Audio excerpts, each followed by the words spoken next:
જૂનાગઢમાંથી એક ચોંકાવનારી ઘટના સામે આવી છે, જે છોકરાને માર પડતો વિડીયો સોશિયલ મીડિયામાં વાયરલ થયો છે।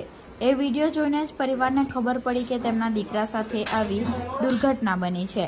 આ મામલે ઇન્ચાર્જ જિલ્લા શિક્ષણ અધિકારી લતા ઉપાધ્યાયે સ્પષ્ટતા કરતા જણાવ્યું કે પ્રાથમિક તપાસમાં આ ઘટના એક ખાનગી હોસ્ટેલમાં બની હોવાનું સામે આવ્યું છે।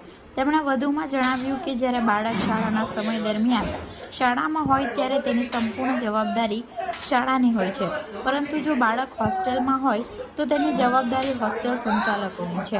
શિક્ષણ વિભાગના કાર્યક્ષેત્રમાં હોસ્ટેલ આવતી નથી, તેથી હોસ્ટેલ સામે સીધી કાર્યવાહી શક્ય નથી। આ મામલે પેરેન્ટ્સ દ્વારા પોલીસ ફરિયાદ પણ નોંધાવવામાં આવી છે। ઘટના સાથે સંકળાયેલી શાળા છે આલ્ફા ઇન્ટરનેશનલ સ્કૂલ જૂનાગઢ।